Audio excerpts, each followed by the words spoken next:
2 giờ sáng. Vệ đường quốc lộ. Không đèn, không mái che, không ai. Một người đang ngồi, lưng thẳng, hai tay đặt trên đầu gối, mắt nhắm. Xung quanh là tiếng côn trùng, tiếng gió, tiếng xe tải thỉnh thoảng vút qua. Tấm y vá chằng chịt phủ quanh người. Chiếc bình bát đặt bên cạnh. Ngài không ngủ nằm. Không phải vì không có chỗ, không phải vì không mệt, mà vì đó là điều Ngài tự đặt ra cho mình, và Ngài giữ nó, đêm này qua đêm khác, suốt nhiều năm trên những con đường dài. Bạn nghe điều đó và có thể nghĩ, tại sao? Tại sao một người lại tự làm khó mình như vậy? Câu trả lời nằm trong một danh sách mà Đức Phật đã để lại từ 2.500 năm trước, và mà hầu như không còn ai trên thế giới hiện đại còn thực hành đầy đủ. 13 pháp. 13 điều Ngài tự nguyện giữ, không ai bắt buộc, không có hình phạt nếu vi phạm, không có ai kiểm tra. Chỉ có Ngài và lương tâm của Ngài và con đường dài phía trước. Hôm nay mình sẽ đi qua từng pháp một với bạn. Không phải để giảng giáo lý, mà để sau khi nghe xong, bạn tự hỏi, trong 13 điều đó, điều nào bạn có thể làm được? Dù chỉ một phần nhỏ thôi. Và điều thứ 13, điều cuối cùng trong danh sách, là thứ mà ngay cả các tu sĩ kỳ cựu cũng nói, đây là pháp khó nhất. Chúng ta sẽ đến đó ở cuối video. Trong tiếng Pali, ngôn ngữ của kinh điển Phật giáo Nguyên Thủy, từ Edutanga có nghĩa là rũ bỏ. Không phải rũ bỏ theo nghĩa bóng, mà theo nghĩa đen, rũ bỏ từng thứ một, từng sự tiện nghi một, từng lý do một để bám víu vào thứ gì đó bên ngoài bản thân.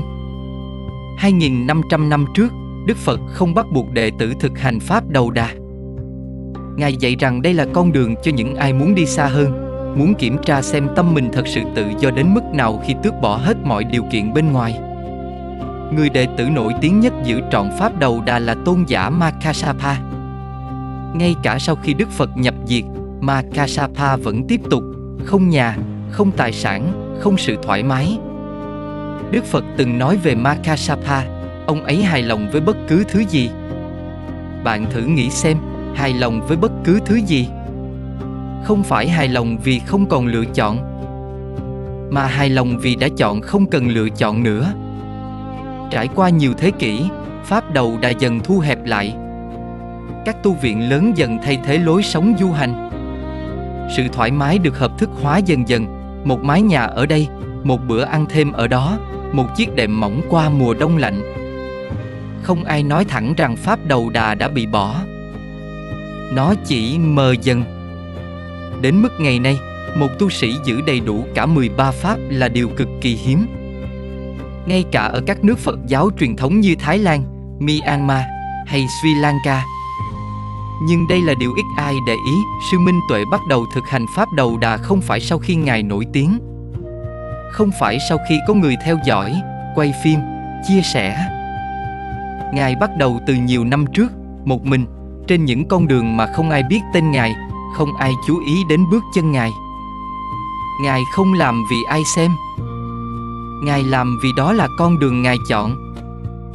Nếu bạn thấy nội dung này có chiều sâu và muốn xem thêm những câu chuyện như thế này, nhấn đăng ký kênh để không bỏ lỡ. Và mình muốn hỏi bạn một điều, trong cuộc sống hàng ngày của bạn, thứ nào bạn cảm thấy khó buông nhất? Tiền, sự công nhận hay sự thoải mái? Để lại bình luận, mình đọc hết và sẽ trả lời. Được rồi. Mình đi vào từng pháp.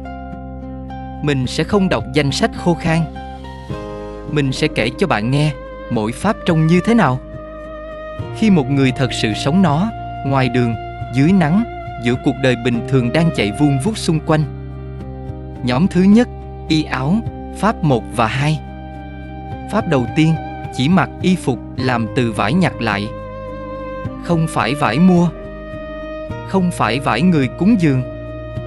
Vải nhặt từ bãi rác, từ vệ đường, từ những mảnh bị bỏ đi mà người khác không còn muốn nữa.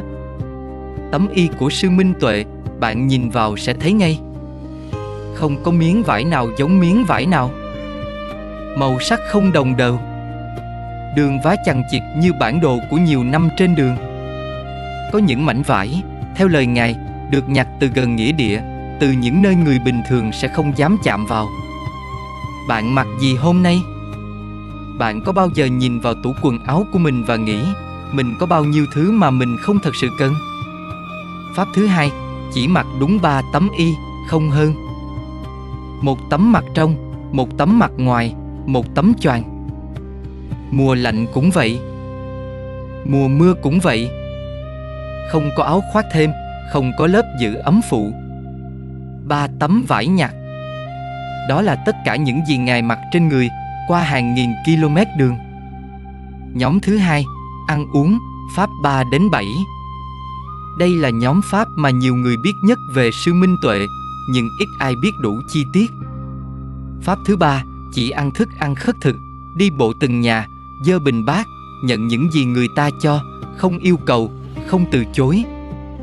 Bất kể họ cho gì, cơm nguội, canh thừa, trái cây dập, Ngài nhận hết. Không có thực đơn.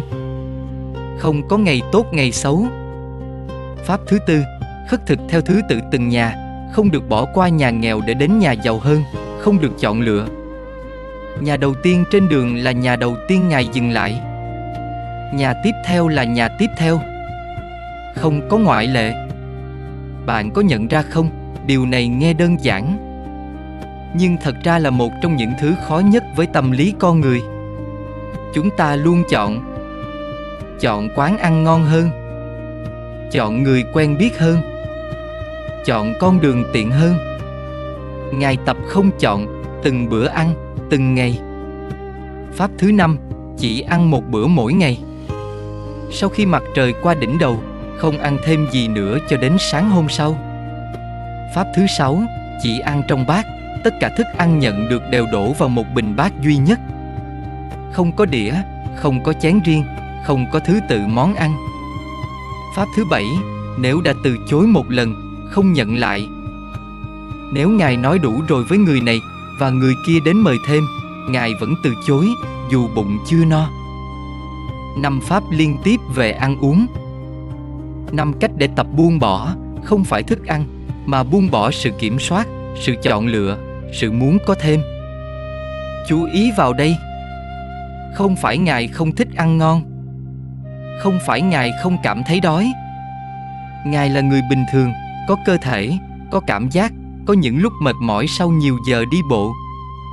Nhưng Ngài tập nhận ra, cơ thể cần bao nhiêu thì đủ, và tâm đang đòi thêm bao nhiêu vì thói quen. Nhóm thứ ba, chỗ ở, Pháp 8 đến 12. Pháp thứ 8, sống trong rừng, không ở trong làng, không ở nơi đông người, không ở chùa có vách tường che kín. Pháp thứ 9, sống dưới gốc cây, không có mái nhà, chỉ có tán cây phía trên. Pháp thứ 10, sống ngoài trời hoàn toàn, trời trống. Mưa thì ướt, nắng thì nóng, Ngài vẫn ở đó.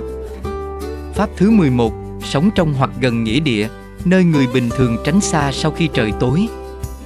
Ngài chọn nơi đó để nhắc nhở bản thân, cái chết không phải là điều ở đâu đó xa xôi. Nó ở ngay bên cạnh, mọi lúc.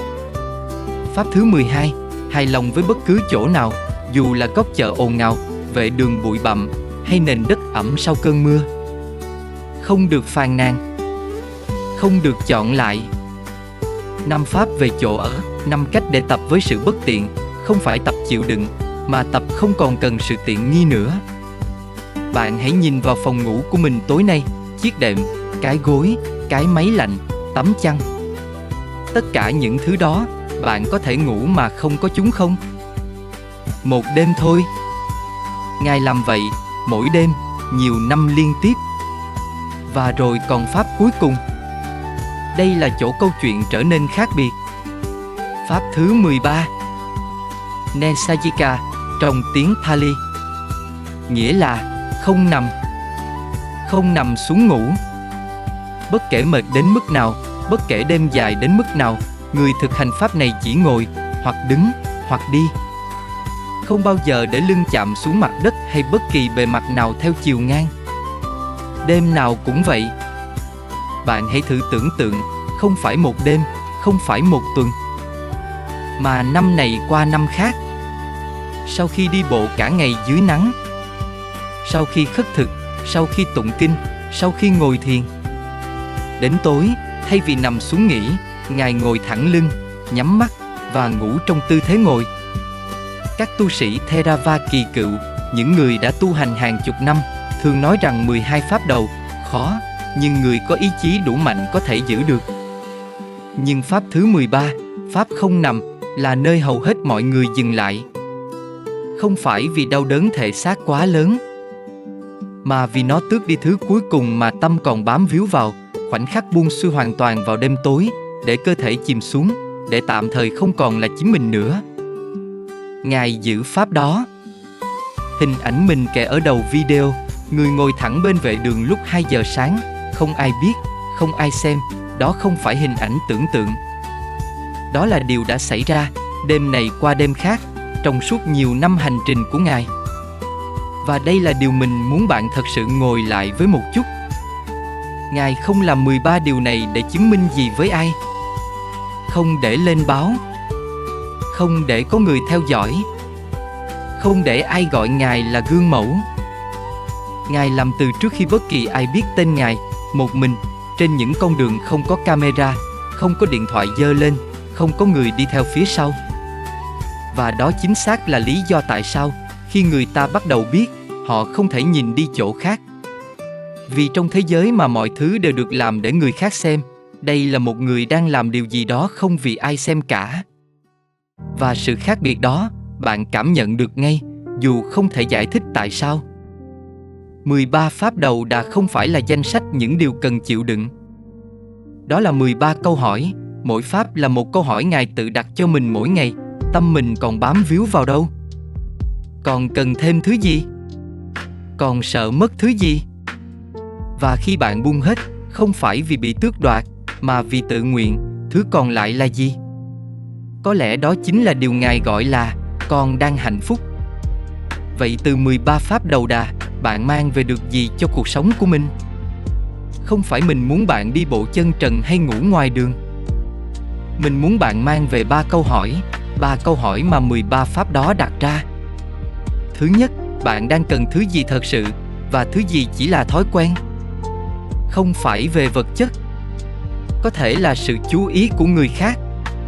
Có thể là cảm giác bận rộn. Có thể là tiếng ồn để lấp đầy khoảng lặng.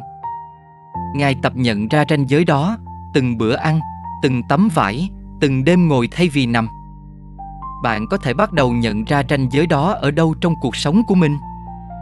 Thứ hai, bạn đang làm điều gì vì chính nó, không phải vì ai nhìn.